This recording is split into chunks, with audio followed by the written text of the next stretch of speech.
Alright, today we're going to discuss how we're going to accomplish the individual development plan. So in our page, we have already posted an example of an individual development plan. Here we see the filling up of the electronic self-assessment tool is on stage 1, right? It should be performed at the start of the performance cycle. So since this has been released recently around October this year, 2025, we have to fill up the electronic self-assessment tool. So if you're done with the ESAT, basically you will be presented with this particular Excel sheet here. You can see your level of capability and which among these indicators are for priority for development. And we already taught you, if you haven't watched the previous video about how to properly fill up the electronic self-assessment tool, you can look it up in our page. So basically you are done with this, and what is important here is that we have already divided it by year. So meron na tayong year 1, meron ding year 2. If you look at the next worksheet, you can see there the individual development plan. It's already there, and when you click that, you'll be able to see nalabas na tong individual development plan natin.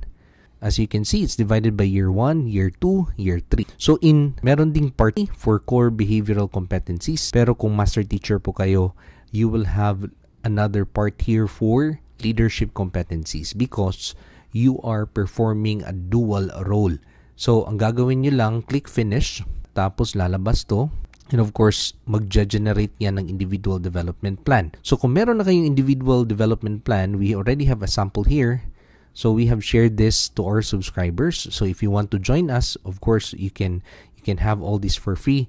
We also include there all our PowerPoint presentations that we are sharing so that you can access it, and also materials, reliable sources, because as I've mentioned here in this page, we only share from reliable sources, right? So here we see that this is the individual development plan. So my suggestion really is to print this one, use this as your reference so that you can prepare your individual development plan. So ang gagawin lang natin is that yung strengths nyo, lagay nyo dito sa first column. So tingnan nyo ano yung level of capability na very high. So wag na tayo magsulat for year 2 kasi our focus for the individual development plan for this year is only for this year. So we are already halfway of the school year 2025-2026. So tingnan nyo lang yung year 1, saan kayo very high. So kung titingnan natin dito, very high tayo on this one, no? Diba? Very high on the first 2 indicators, very high on domain 2. So ilalagay nyo lang yan dito sa first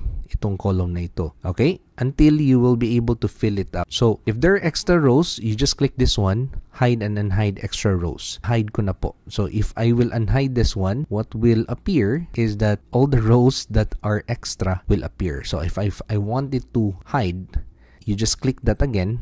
It will perform a macro, it will execute it by itself, and it will remove all the rows, extra rows. And of course, you look at your summary again and then look for the ones that are priority for development. So basically, yung priority for development, kapag very high in capability tayo, then of course, we will have low in terms of priority of development here. So low tayo dito. Okay? So very high naman tayo dito sa kabila. Okay, so that's logical because magaling na tayo for that particular indicator, hindi na tayo kailangan mag-develop on that particular indicator. So remember, your resources, whether it's time, financial resources, they are limited. So focus tayo sa mga low tayo in terms of capability. Remember, in your demonstration, 6 indicators, you have to exhibit all at the same time simultaneously. Mahirap yun, di ba? Exhibiting only one of the indicators is already challenging. So how much more exhibiting 6 indicators all at the same time?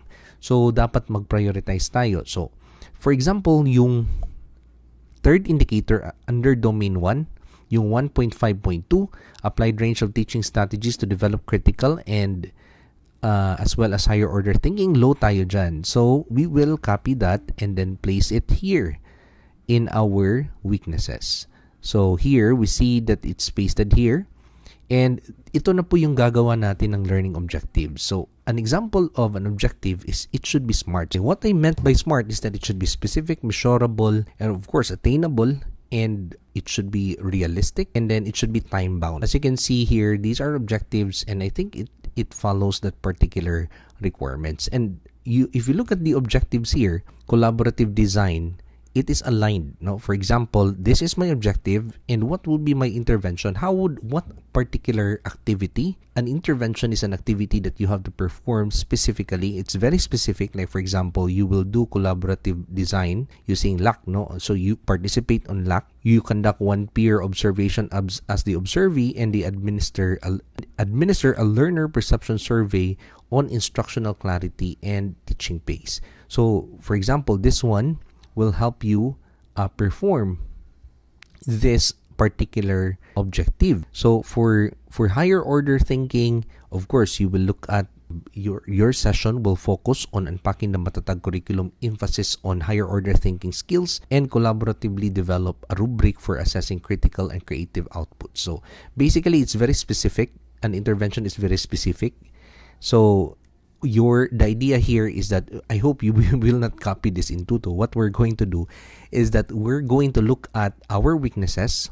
We try to create a very concrete objective, SMART po siya, specific, measurable, attainable, realistic, and time-bound.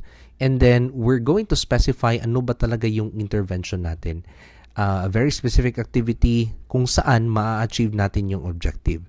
And since it's something that should be smart, of course, specific yung timeline natin. So we will write here our timeline on the next column. Here we see then, and of course, what are the materials that you use? So you can be resources could be financial, it could be something, a book, a person, human resources, right? So lagay nyo lang lahat dyan na kailangan nyo. So there's no one-stop shop way of actually doing this. You have to be reflective on creating your individual development plan and creative. Okay? Because this is just a form of reflection. Wala namang wrong at right answer. Pero yung request lang natin for our teachers is that yung learning objectives natin dapat smart lang and very specific yung mga measurement natin. Like for example, merong 10% increase or etc. It should be very specific as much as possible para ma-measure natin if we have really achieved this particular objective. And of course, yung intervention natin, very specific activity naman na you can really do and very concrete that somehow when the principal will read it, he will say na this person is really planning to perform something as an intervention to achieve that particular objective. And then yung timeline, much specific, more specific, the better. And of course, your resources. What are the ingredients to help you perform your activity, your intervention, and achieve that particular objective? So, basically, the intervention, the individual development plan is for you to reflect on how to improve your performance. So, same tayo sa core behavioral competencies. I think it's very... Here are your strengths and your weaknesses. Here, for example, yung results focus. So, tingnan nyo, very specific. By March 2026, I will develop and utilize a data tracking system for my 2 lowest performing learning competencies, demonstrating a measurable 5-point improvement for the post-test scores for these competencies. Right? So, of course, the activity or intervention is written here and what particular time period and the materials to be used. So, same process tayo. So, since here, ang gagawin lang natin is maximum of 3 PPST indicators. So, sabi maximum.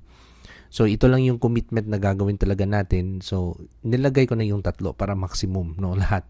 Pero you can also write 2 or 1 here, but much better kung 3, no? So that we can improve faster and achieve the highest possible score sa ating classroom observation at saka sa whole IPCRF natin by the end of the year, giving you the edge in the reclassification or the expanded career progression if possible. So, yun lang, this material, this example is already provided for our subscribers. So, just message us if you want a copy of this or join us as subscribers in Learning with Doc Lev. So, thank you so much for your support and we hope you will help our advocacy in helping more teachers perform well in their classroom observation and be the best version of a teacher that they can be.